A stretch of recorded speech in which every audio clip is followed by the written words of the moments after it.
daring, masif, dan terbuka. Jadi Didamba ini merupakan program dari P4TK di mana diklatnya itu diselenggarakan full online. Jadi para peserta dan pengajar itu bekerja sama lewat LMS. Nah, semuanya dipantau lewat LMS. Kemudian masif itu artinya padat, di mana diklat ini diselenggarakan kurang lebih 12 hari. Nah, saya merupakan peserta Didamba angkatan kelima, di mana penyelenggaraannya itu mulai 17 Februari sampai 28 Februari. Jadi masa 1 sampai 7 Maret itu masa diseminasi program Didamba itu sendiri. Nah, kemudian terbuka. Terbuka di sini artinya terbuka bagi semua guru IPA, baik ada di SD, SMP, SMA maupun SMK. Nah, kita ketahui bahwa kalau P4TK menyelenggarakan diklat itu kan sebagian besar lewat dinas ya, lewat MGMP. Nah, kalau ini siapapun berkesempatan yang sama, itu cara daftarnya kita pertama buat akun di didamba.p4tkipa.net. Nah, kalau kita udah buat akun, nanti ketika ada pembukaan diklat Didamba ini, kita daftar melalui akun itu. Nanti kita pilih kelasnya apa saja nanti akan saya jelaskan secara singkat. Kemudian nanti kalau udah terpilih, kita jadi peserta. Jadi peserta ini kesempatannya 1 kali saja. Kalau sudah memilih kelas, tidak bisa pindah ke kelas yang lain. Nah, seperti yang saya katakan tadi, angkatan kelima itu 12 hari. Setelah mengikuti kegiatan Didamba ini, peserta yang berhasil memenuhi syarat itu mendapatkan sertifikat setara 36 GP. Rata-rata 3 GP per harinya. Nah, program Didamba itu menjaring 1.240 guru IPA, PTK IPA, di mana itu terbagi dalam 31 kelas. Artinya satu kelas itu 40 peserta. Nah, kemudian ada 22 topik dan 7 kategori. Jadi topiknya ini bisa satu topik itu ada 2 kelas, seperti yang kelas yang saya ikuti, kimia tentang koloid, itu ada 2 kelas, ada AB, ada juga yang satu topik 1 kelas. Nah, kelasnya apa saja? Ini contoh kelas yang saya ambil. Jadi kelasnya ada banyak, tadi ada 31 kelas, ini contoh saja. Misalnya pada pembelajaran kimia itu ada pembelajaran sistem koloid berbasis STEM, itu ada 2 kelas. Saya kelas B. Ada 40 peserta 1 kelas. Nah, kemudian mata pelajaran kimia lainnya itu misi luar angkasa berkaitan dengan stoikiometri. Yang di sampingnya itu nama pengajarnya. Kemudian pada fisika, nah di sini ada guru fisika. Mungkin Bapak Ibu tertarik tentang pemanfaatan software tracker. Apa itu? Nah, kalau memang berminat bisa ikut kelasnya pada pembelajaran fisika SMA. Nah, kalau yang kimia ini kan keprofesionalannya ya. Kalau fisika ke media. Nah, kemudian ada rata-rata kalau yang saya lihat 31 kelas itu paling banyak itu kelas fisika dengan biologi rata-rata. Nah, fisika ada kelas online terpadu pakai Office 365. Ini media juga. Kemudian untuk profesionalnya ada suhu dan kalor dan pembelajaran WIDA. Bagi Bapak Ibu yang ingin meningkatkan kompetensi profesional dan pedagogik serta meningkatkan kemampuannya dalam membuat media pembelajaran, nah Bapak Ibu bisa berkesempatan mengikuti program Didamba ini. Kemudian ada juga kelas umumnya. Kelas umumnya misal komunikasi dalam pembelajaran. Nah, kalau kita dulu kan komunikasi itu penting ya untuk membangun pengetahuan bersama-sama siswa. Kemudian, nah ini yang paling menariknya, pendidikan kesehatan reproduksi remaja. Nah, ini saya rasa juga penting. Nah, seperti yang saya katakan tadi bahwa diklat Didamba ini diklat full online, di mana kita bekerja di dalam LMS. Nah, jadi di dalam LMS semua materi, semua sesi itu ada tugas segala macam, ada forum itu di dalam LMS. Jadi pengajar dan peserta berinteraksi melalui LMS. Meskipun selain itu kita juga ada dibuat grup WA untuk memudahkan komunikasi, karena di dalam LMS ini kita itu dipantau oleh panitia agar konten yang kita penuhi di dalam LMS itu sesuai dengan topiknya. Jadi kita tidak berdiskusi di luar konten. Kalau misal kemarin saya kelas koloid, jadi berdiskusi seputar koloid, entah pemanfaatannya, sifat-sifat dan lain sebagainya. Nah, diklat di Damba yang 36 JP tadi itu terbagi menjadi beberapa sesi. Jadi kalau setelah kita lulus jadi peserta, nama kita ada pengumuman pesertanya, kemudian kita lolos, nah kita masuk ke sesi pendahuluan. Pendahuluan ini ada pembukaan, kita diundang ikut Zoom meeting. Kalau kita tidak kalau kita berhalangan untuk mengikuti Zoom itu, kita bisa menyaksikan di channel YouTube-nya. Kemudian ini juga link YouTube-nya itu terpampang di web di Dambanya itu sendiri. Nah, setelah menyimak video tersebut, kita harus melaksanakan tes awal, sama seperti di diklat-diklat lainnya. Kita dikasih pre-test dulu seputar kelas yang kita ikuti. Setelah itu baru kita masuk ke sesi 1 sampai 4 kalau yang timnya kemarin. Nah, dari sesi 1 sampai 4 itu ada materi, kemudian ada tugas, ada produk yang dibuat, kemudian ada forum diskusi dan lain sebagainya. Sampailah nanti jadi setiap sesi akan ada kuis. Kuisnya itu kalau kita berhasil minimal 80 baru bisa masuk ke sesi berikutnya. Kalau kita gagal, misal nilai kita 75, diberi kesempatan hingga yang tak terbatas. Pokoknya minimal 80 baru bisa lanjut ke sesi berikutnya. Kalau kita nggak lolos di sesi 1, ya kita nggak bisa masuk di sesi kedua. Nah, kemudian pada sesi penutup di situ ada tes akhir. Ada banyak sekali, ada tes akhir, kemudian evaluasi, pengajar, penyelenggara. Nah itu. Jadi ada beberapa tahapan yang wajib kita ikuti sampai kita berhak mendapatkan sertifikat. Setelah mengikuti sesi ini, setelah tes akhir, maka sesi berikutnya diseminasi seperti yang saya lakukan ini. Jadi penghibasan kepada guru kimia atau guru IPA tentang program di Damba dan pengalaman yang saya dapatkan. Nah, untuk memperoleh sertifikat ada penilaian. Yang pertama yang berpengaruh itu tes akhir. Tes akhir itu 30%. Kemarin tes akhir itu diberikan 2 kali kesempatan. Itu daring ya, online. Nah, persentasenya 30. Kemudian keterampilan. Keterampilan itu bisa membuat produk yang dibuktikan dengan video, screenshot atau tugas lainnya. Kalau kemarin saya mengambil kelas pembelajaran sistem kulit berbasis STEM, maka keterampilannya itu produk membuat makanan atau minuman inovatif sehat yang mengusung kearifan lokal. Kemarin tugas keterampilannya itu. Kemudian sikap peserta selama mengikuti aktivitas disiplin kerjasama, karena di dalam LMS itu kita berinteraksi dengan pengajar maupun dengan rekan satu kelas, memecahkan masalah, berdiskusi dan lain sebagainya. Jadi selama mengikuti kegiatan itu saya banyak sekali dapat pengalaman, dapat ilmu, dapat manfaat berteman dengan guru-guru dari wilayah Indonesia yang lainnya. Nah, yang berhak mendapatkan sertifikat kalau nilai akhirnya itu di atas 70. Jadi dari semua tes akhir, keterampilan dan sikap tadi, kalau nilai akumulasinya di atas 70 berhak mendapatkan sertifikat dengan predikat seperti itu. Nah, kalau kurang dari 70 kita dapat surat keterangan karena mengikuti kegiatan di Damba. Itu enggak.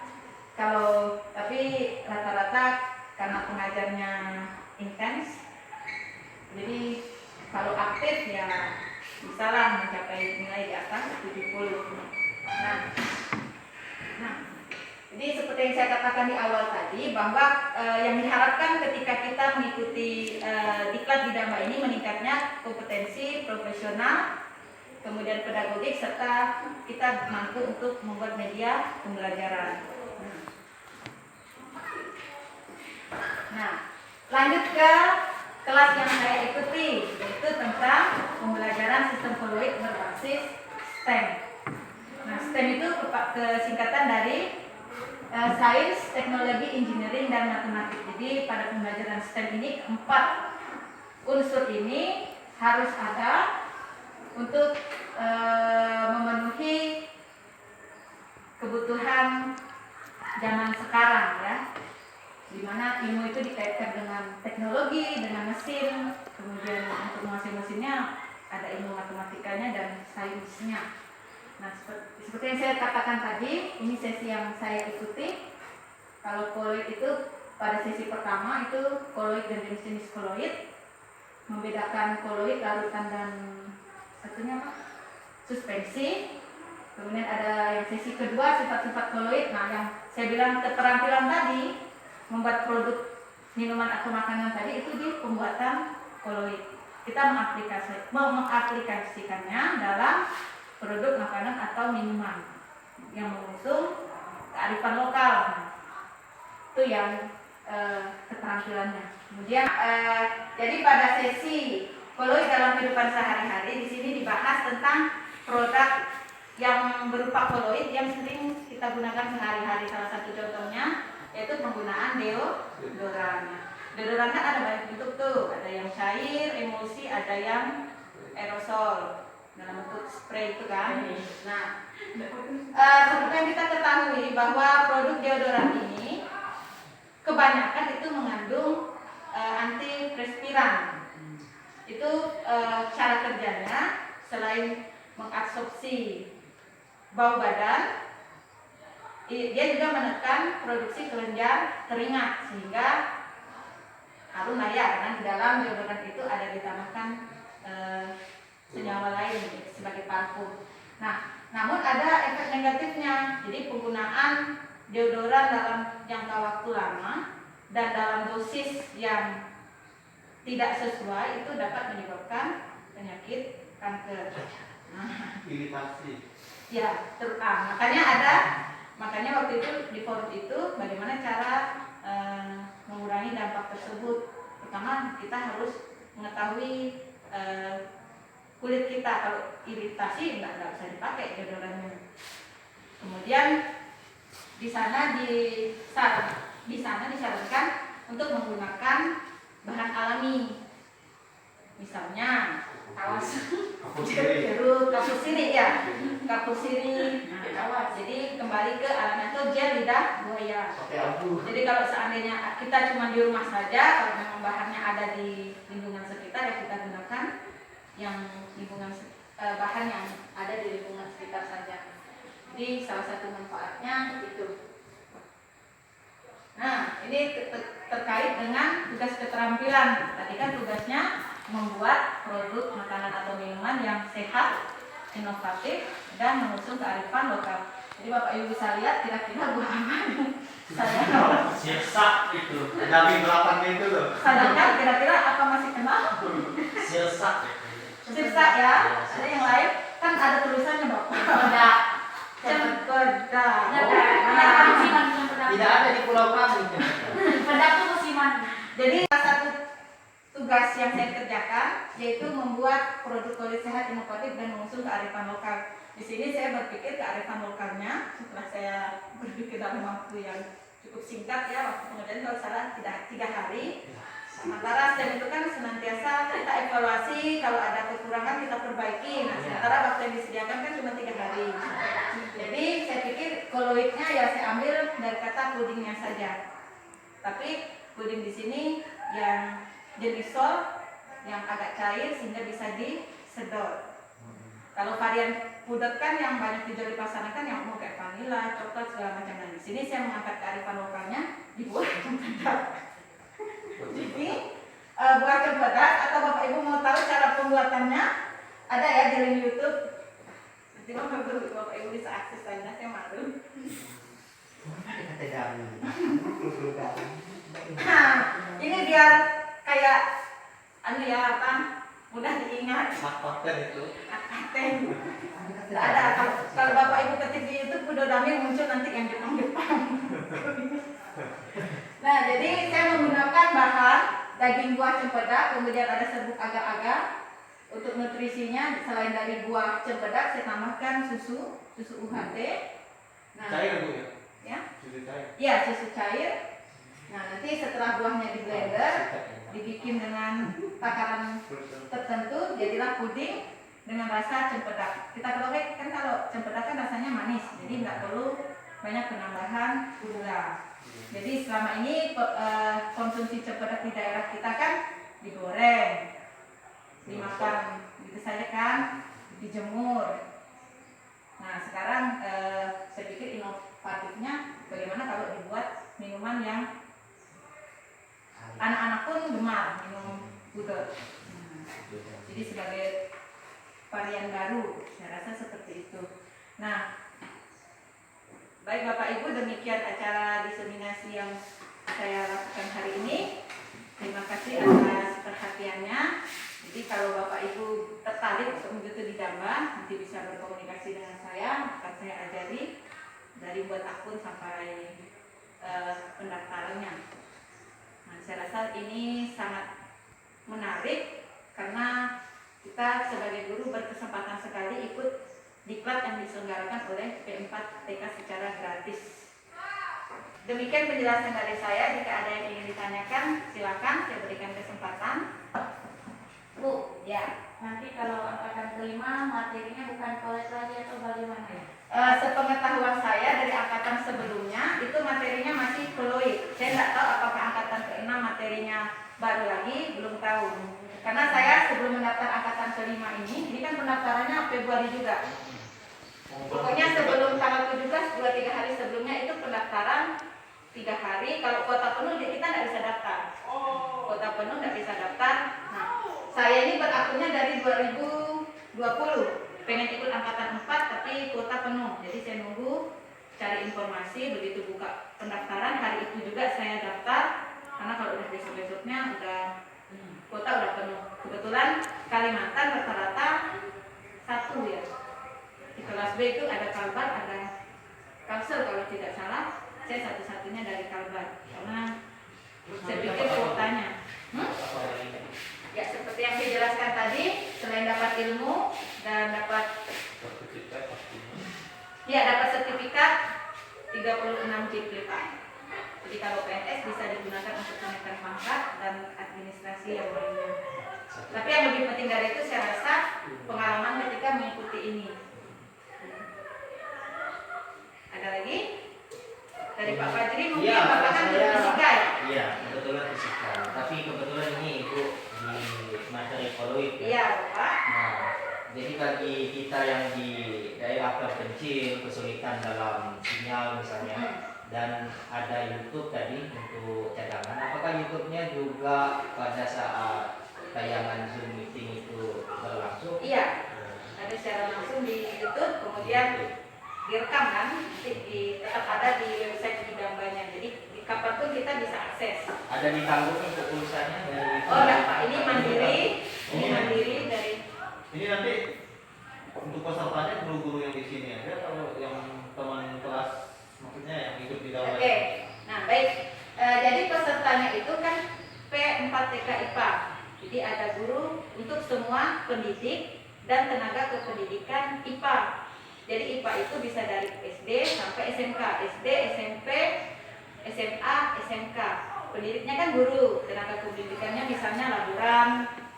Nah, seperti itu. Biasanya yang diadakan diklat oleh P4TK itu. Jadi siapapun guru IPA berhak. Jadi saya guru kimia, saya boleh milih materi umum, boleh. Saya ngambil materi media pembelajarannya boleh. Seperti itu. Jadi saya rasa ini sangat bermanfaat sekali sebagai penyegaran kita untuk mengajarkan kepada siswa. Ya. Jadi kalau pesan tersebut kita boleh meninggalkan tugas, tidak mengajar di sekolah. Oh, LMS ini Pak, kapan kita akses? Mau Bapak Bapak aksesnya jam 11 malam nggak masalah, selama waktu yang disediakan. Misal sesi 1 2 hari, ya 2 hari itu selesai. Jadi kalau lebih cepat ya kita kalau ada waktu kita selesaikan hari itu, nanti kalau udah buka sesi berikutnya baru kita masuk ke kalau udah masuk ke sesi 2 misalnya baru kita buka sesi 2.